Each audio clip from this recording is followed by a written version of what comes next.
Pastor Erinaldo Silva, da Assembleia de Deus em Camboriú, nos transmitindo uma palavra da parte de Deus.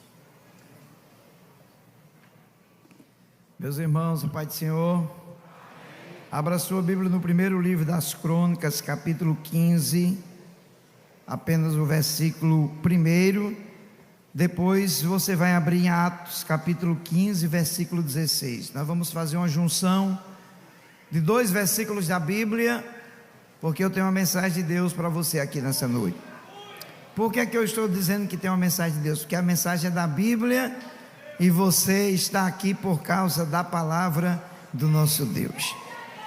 Capítulo 15, versículo 1 do primeiro livro das Crônicas diz assim: o rei Davi construiu para si um palácio com edifícios e casas na cidade de Davi. Preparou um lugar especial para receber a arca de Deus e ergueu uma tenda para abrigá-la. Atos capítulo 15, apenas o versículo 16.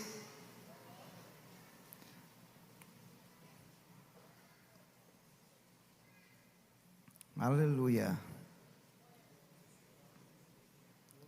Diz assim: depois disso, voltarei e reconstruirei a tenda de Davi que está caída.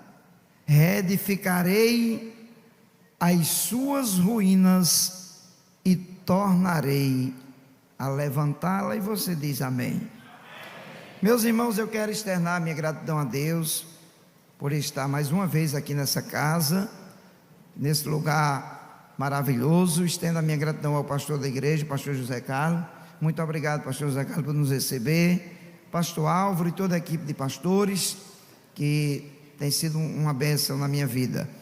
E ao pastor Ítalo, obrigado, Ítalo, por nos cuidar de nós, viu? Foi nos buscar ontem e está cuidando esses dias. O pastor José Carlos disse para ele: cuide bem do pastor Erinaldo. Ele está cuidando acima da média. Deus abençoe, viu? Continue sendo esse moço dinâmico. Eu vou dizer uma coisa aqui, pastor José Carlos, que eu observei no Igor hoje e ontem para cá. Eu acho muito bonito quando o obreiro trabalha servindo ao seu pastor, pois eu aprendi isso no início da minha fé. Já me chamaram de babão do pastor, aquelas coisas que o povo gosta, mas eu prefiro servir. E eu achei muito interessante que algumas pessoas ligaram para o Igor, para o Ítalo, pastor Ítalo, e ele reportou o assunto para o pastor José Carlos. Isso é interessante porque tem coisas que não é da nossa alçada fazer, porque tem sempre alguém que está acima da gente para fazer, e isso é interessante. Deus abençoe, Deus continue te abençoando. Meu amigo Jefferson, que foi a ponto para que eu chegasse aqui na cidade de João Pessoa para trazer a mensagem de Deus. Irmãos, eu vou dizer uma coisa para vocês e espero que você se orgulhe com o que eu vou lhe dizer.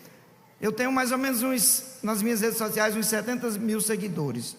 E eu postei uma foto hoje, tomando um café na casa do pastor Zé Carlos, e o tanto de mensagens que eu recebi de pessoas dizendo: pastor, mande um abraço para o pastor José Carlos. O meu sonho um dia é ir um culto aí na cidade de João Pessoa. Os olhos do Brasil e de outros países estão sobre essa igreja. Eu não sei explicar que mistério é esse de Deus, mas sei que é coisa do céu. Deus tem trazido pessoas de tudo que é lugar para vir cultuar a Deus. Nós estamos aqui, no mínimo tem umas 6 mil pessoas em casa assistindo. Não é porque eu estou pregando, não, é porque tem uma presença de Deus todos os cultos quando nós nos reunimos aqui. Foi um prazer também conhecer a Lucinha. Deus te abençoe, Lucinha, viu? Você ganhou o intercessor da oração e Jesus vai botar você para sentar nessa cadeira na câmara, viu? Em nome de Jesus. Eu disse para ela hoje na casa do pastor Zé Carlos que está escrito em Eclesiastes capítulo 10, versículo 7. Salomão disse assim: eu vi príncipes puxando os cavalos dos escravos que estavam montados nos cavalos. E nós fizemos isso por muito tempo. os príncipes de Deus trabalharam para os escravos ímpios, porque não entendia aquilo que Deus queria, e hoje Deus está fazendo o querer dele na sua obra. Amém? Queridos, nós fizemos uma leitura aqui de 2 textos, e esses textos estão falando a respeito de uma tenda que Davi construiu para colocar nela a Arca da Aliança na cidade de Jerusalém. Quando nós observamos um pouquinho da vida de Davi, nós entendemos dentro de um contexto bíblico que se tem um homem da Bíblia que era um adorador autêntico, o nome dele é Davi. Davi era aquele tipo de crente que amava estar se relacionando com a presença de Deus, estar tocando a sua harpa, estar vivendo em um relacionamento com Deus. Nós sabemos que Davi teve muitos defeitos, cometeu erros irreparáveis, mas o desejo dele pela presença de Deus fazia toda a diferença.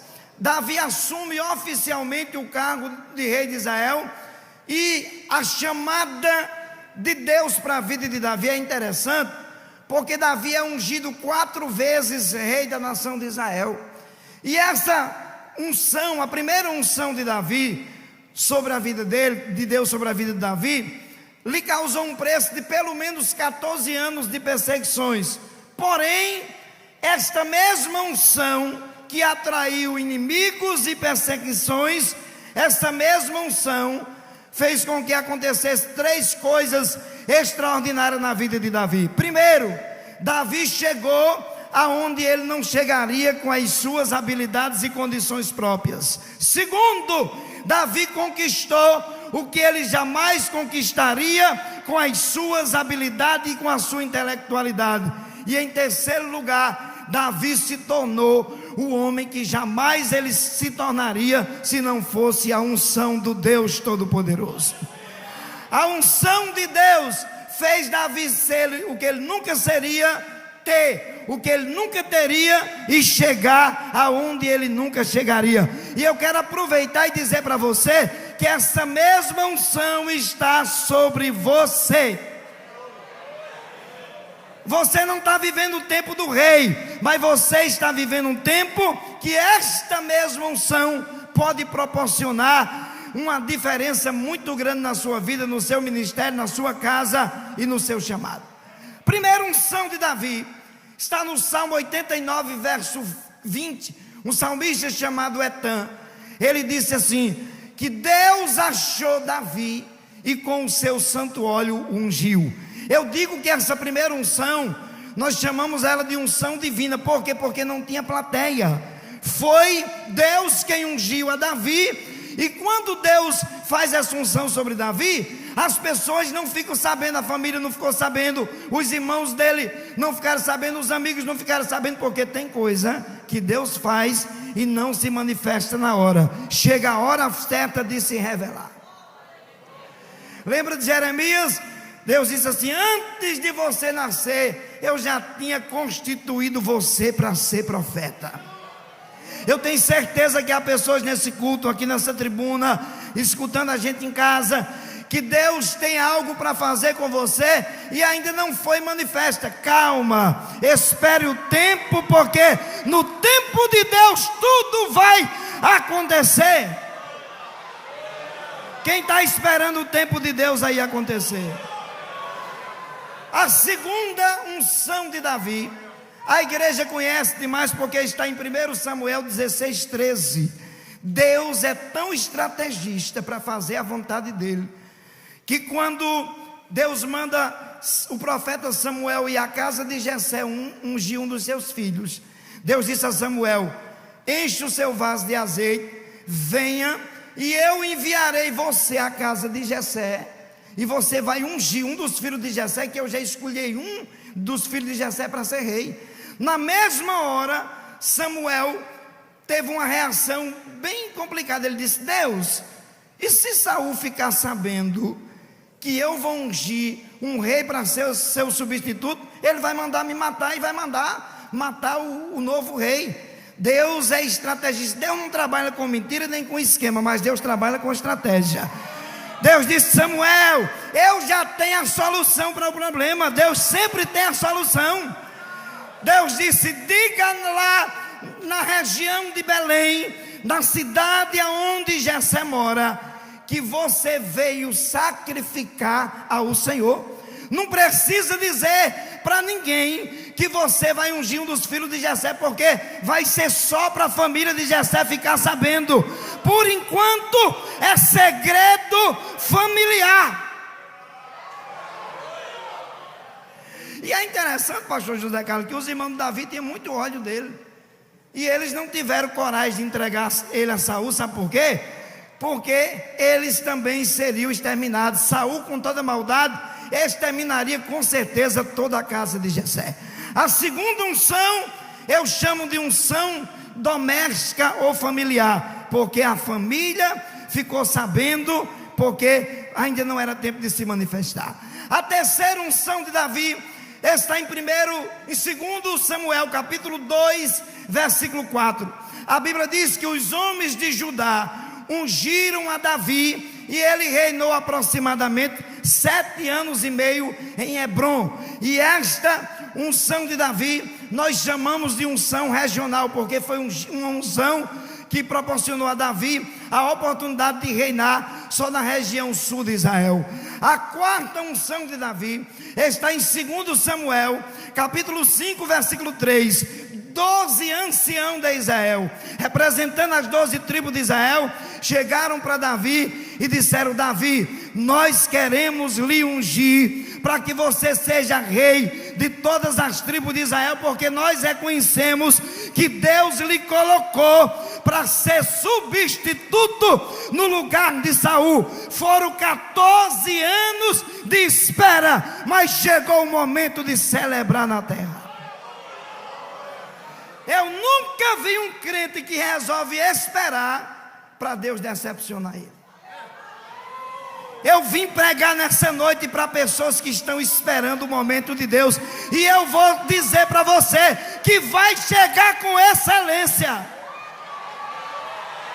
Tem gente aqui que está orando de madrugada, está jejuando, porque sabe que o momento de Deus vai chegar, e vai chegar sim.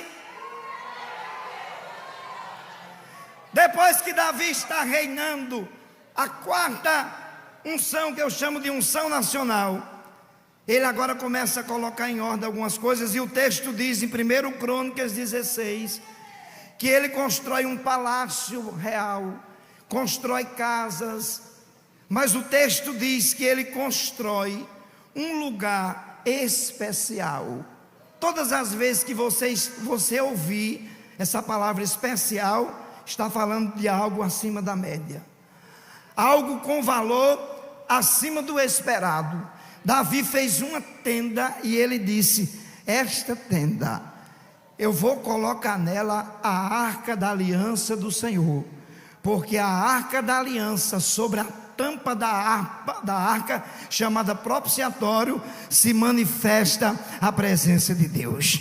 Davi disse: eu quero aquela arca em Jerusalém, eu quero a presença de Deus para reinar comigo. Eu não quero reinar com a minha força, eu não quero reinar com as minhas habilidades, eu quero a presença de Deus, pois foi por causa da presença de Deus nessa arca que Deus abriu um caminho nas águas do Jordão nos dias de Josué, e Israel entrou na terra prometida. Eu quero esta presença em Jerusalém.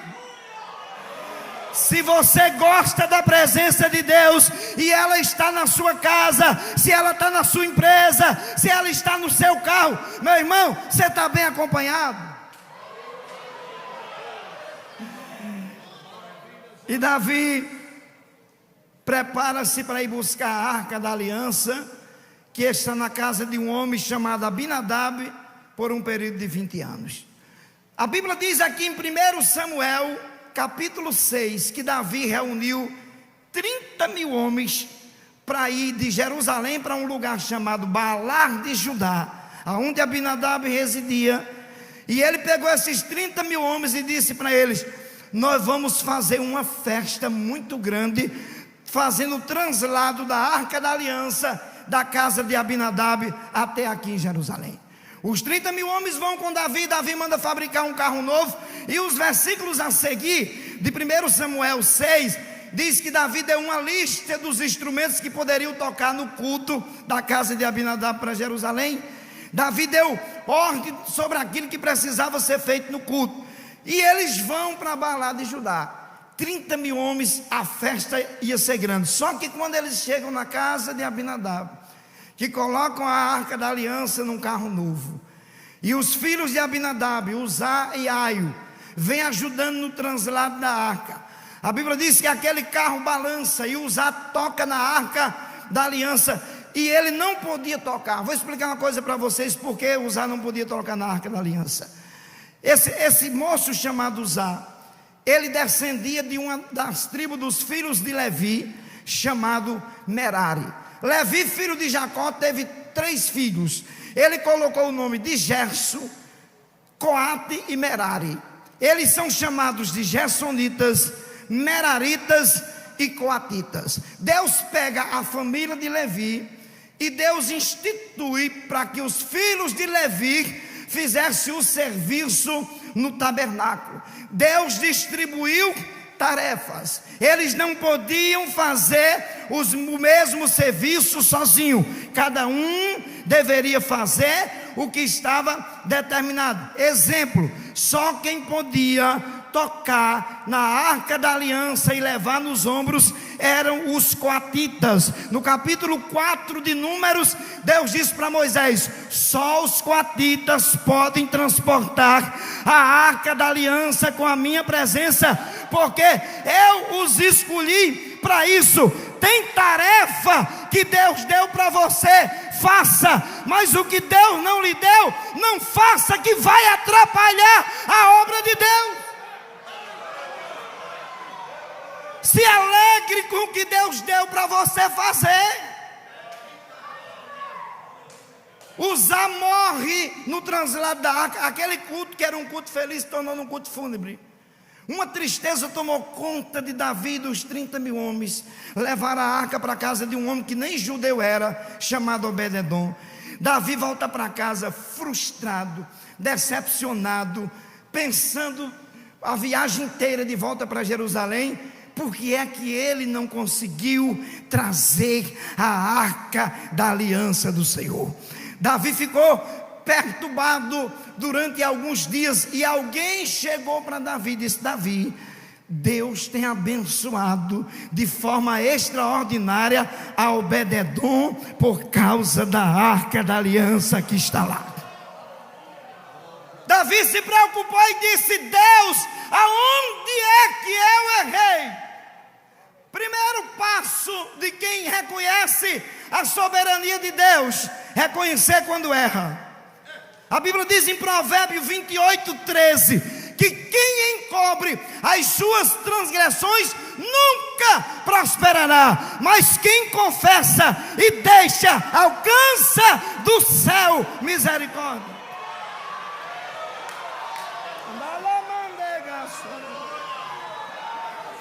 Davi fez uma alta avaliação, irmãos.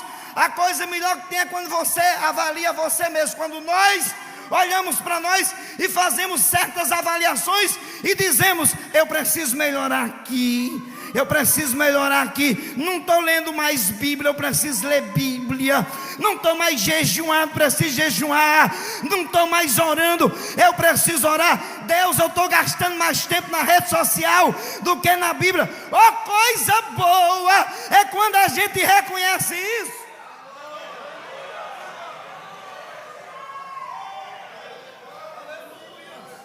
Davi orou a Deus e disse: Deus, onde foi que eu errei?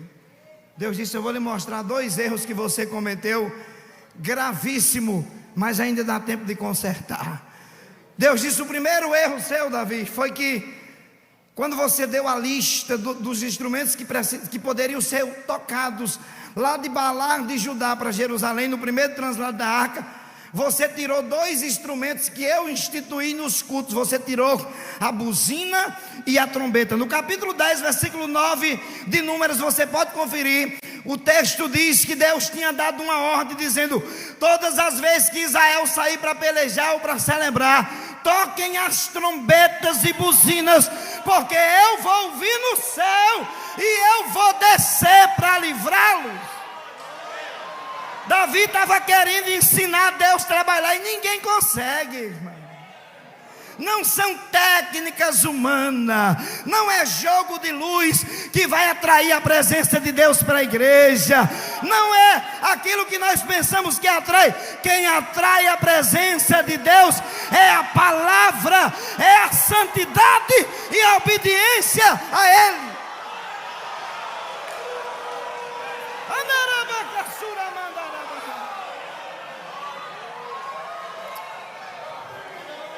Aleluia! Se gosta da presença de Deus, aproveite o culto, pois ela está aqui. Presença de Deus não escandaliza culto nem ninguém. Quem escandaliza é pecado, contenda. Presença de Deus não.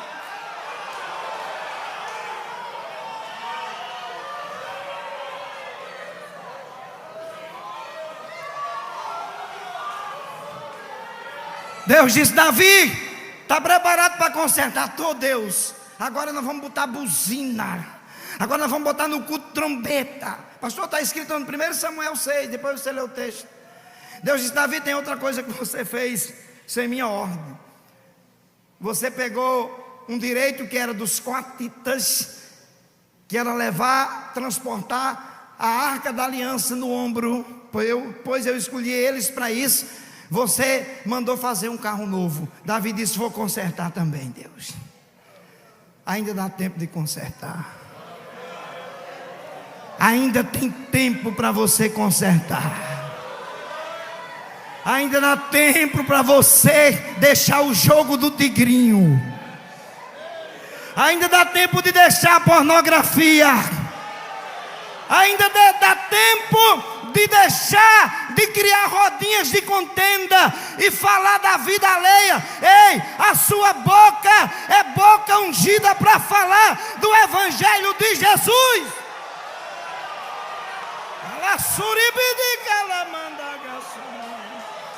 Você é cidadão do céu. Se você soubesse que a cidade santa, a Nova Jerusalém, está preparada para você desde a fundação do mundo, você se alegrava mais no seu Deus. Davi mandou chamar os coatitas e disse: eu quero pedir perdão a vocês. Oh, coisa boa. O crente tem hora que tem que ser macho para pedir perdão. Eu contei aqui, quando o pastor José me deu a oportunidade de ministrar uma palavra para os obreiros, eu contei um testemunho de uma certa vez que eu dirigi um trabalho e eu e o segundo dirigente do nada começamos a contender. E briguemos mesmo, assim, não foi briga de escândalo não, briga de boca, tipo, ele queria de um jeito, eu queria do outro, vai lá que eu estou até errado e eu achava que estava certo. Para resumir, eu fui transferido daquela igreja, fui para outro lugar e saí de mal com o segundo dirigente. Saí intrigado. Aí eu fui para um ciclo de oração, mas a minha esposa no lugar do Pernambuco, chamado Lagoa do Ouro. E tinha uma irmã lá, tem, chamada Quitéria. Ô mulher para gostar de orar. E naquele ciclo de oração, ela se levantou em profecia e disse: vá lá e se reconcilie e peça perdão.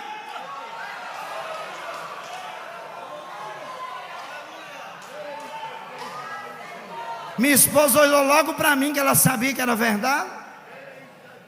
Terminou o culto, eu fui, procurei aquele irmão na outra cidade que ele estava. Quando eu cheguei no culto, que o irmão me viu, acho que ele pensava que eu ia dar uma brigada com ele. Eu fiz igual ao profeta de paz à minha vinda. Disse: meu irmão, eu vim aqui lhe pedir perdão. Nós somos salvos, nós somos obreiros, nós somos crentes. E nos reconciliamos, até hoje nós somos amigos. Depois eu fui cuidar de uma igreja de lado do prédio que ele morava. Não é feio você pedir perdão para alguém. feio é a gente participar da ceia intrigado com alguém dentro da igreja. Isso sim é feio. Mas você pedir perdão nunca foi feio e nem nunca será. Porque você é salvo em Jesus. Você é cidadão do céu. Quantos cidadãos do céu nós temos aqui nessa noite? Davi chamou os 30 mil homens e disse para eles: nós vamos agora buscar a arca da aliança do Senhor. Disseram: vai morrer gente de novo, porque você pode acertar 99, se você errar uma, vão cobrar por uma que você errou. Por isso que Paulo disse: quem está em pé, olhe, não caia. Ou seja, olhe para que não caia. Está em pé, continue de pé diante de Deus. Está balançando, peça para Jesus segurar nas suas mãos. Se precisar gritar pelos céus, grite, mas não desista do céu. Não desista do céu, pois a cidade santa está esperando por você. Davi disse para os 30 mil homens: agora nós vamos buscar a arca da aliança. Eu quero apresentar para vocês os coatitas, está aqui, esses moços que, por direito legal dado por Deus, eles precisam trazer a arca da aliança nos seus ombros. Eu tirei esse direito dele. Aí todo mundo viu que Davi estava arrependido e disseram: vamos à casa de Obed-edom buscar a arca da aliança. Davi disse: só que agora nós vamos fazer diferente. Agora o culto não vai ser do meu jeito não. O primeiro culto eu fiz do meu jeito. O segundo culto vai ser do jeito de Deus. Agora vai ter buzina, agora vai ter trombeta, agora vai ter coatita com a arca no ombro. Agora vai ser do jeito que Deus quer. Quando Davi chegou na casa de Obed-edom, Obed-edom é um exemplo de humildade. Agradeceu a Davi por ter deixado a arca lá, por ter abençoado a vida dele. Ele disse: Davi, eu sei que eu não sou levita, não sou judeu, mas eu queria tanto pelo menos ir morar em Jerusalém para ficar perto dessa arca. Eu queria pelo menos ficar perto dessa presença. Ô irmão, tem tanta gente que deseja essa presença. Como Deus quer que você deseje esta presença do Espírito em você. Davi levou Obed-edom e ele se tornou porteiro da tenda onde a arca da aliança foi colocada. Só que é interessante que Davi disse assim: a gente vai levar a arca da aliança, porém nós vamos fazer um culto de lá da casa de Obed-edom até Jerusalém. Os coatitas vão dar 6 passos e nós vamos parar, oferecer sacrifício e depois a gente prossegue. E assim foi feito da casa do Obed-edom até chegar em Jerusalém. Quando a arca chega em Jerusalém, Davi manda colocar ela dentro da tenda. Quando Davi coloca na tenda, a Bíblia diz em 1 Crônicas 25 que Davi contratou 288 homens que eram da descendência dos levitas, para que esses homens tocassem em frente à tenda onde estava a arca da aliança. Eles precisavam de forma alternada tocarem os seus instrumentos 24 horas. Ia ter culto em frente à tenda 24 horas. Não ia parar. Está cansado uma turma, vai ter outra, porque tem muita gente para trabalhar. Era 288 músicos tocando e celebrando com alegria. Tinha culto 24 horas na tenda de Davi. Quando Deus olhava para a terra, Deus olhava para a tenda e dizia: tem culto. E o culto subia como cheiro agradável às narinas de Deus. O culto santo e agradável a Deus, que era feito em frente à tenda da arca da aliança. O tempo passou, Deus levou Davi para a eternidade. Já estou caminhando para o final. Deus leva Davi, levanta Salomão. Salomão constrói o templo lindo.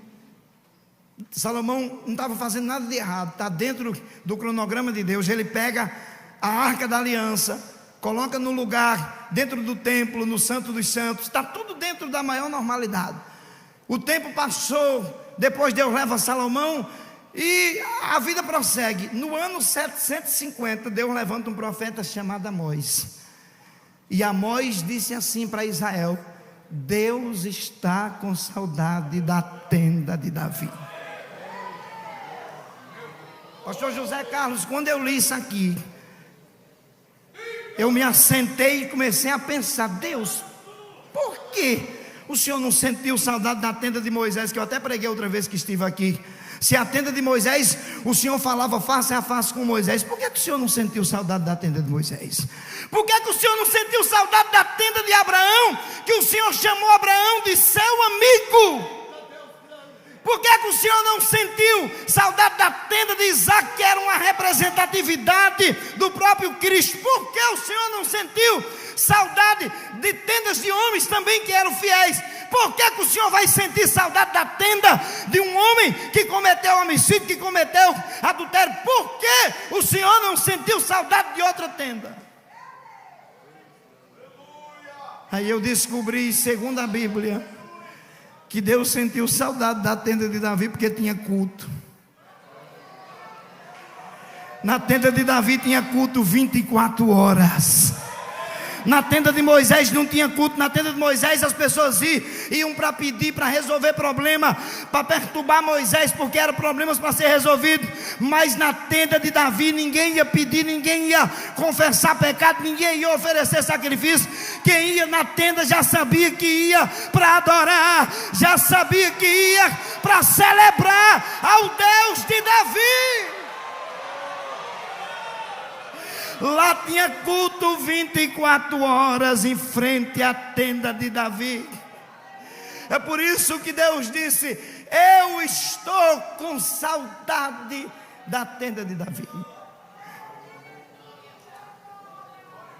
E eu comecei a ler o capítulo 15 de Atos. O capítulo 15 de Atos foi o tratado da primeira reunião para resolver assuntos doutrinários na igreja primitiva. E Tiago, irmão de Jesus, vai fazer uma colocação que se tornou um princípio doutrinário para a igreja até hoje. Ele disse: a gente vai fugir da prostituição, do animal sacrificado e da corrupção do mundo, o resto está tudo bem. E quando Tiago fala isso, ele dá sequência ao assunto e diz assim: porque o Senhor vai reerguer a tenda de Davi que está caída. E eu vou encerrar minha pregação aqui dizendo para você que você é a tenda de Deus dessa geração. Por quê? Porque você transporta a presença. Quando Deus olha em direção à terra, aonde é que a presença dele está? Sabe onde é que Deus acha? Em você. É em você, porque você é templo e morada do Espírito Santo. É por isso que um pastor de igreja está sempre orando: Jesus batiza os crentes com o Espírito Santo. Por isso que o pregador está sempre pedindo: Deus, eu vou pregar em tal lugar. Quando o Senhor estiver me usando, use para batizar com o Espírito Santo. Por quê? Nós temos essa preocupação, porque você é templo e morada do Espírito Santo. Você transporta a presença de Deus em você. Você é muito mais importante para Deus do que aquela tenda especial de Davi. Porque eu estou dizendo isso? Porque Deus escolheu você a dedo para você estar andando na presença dele.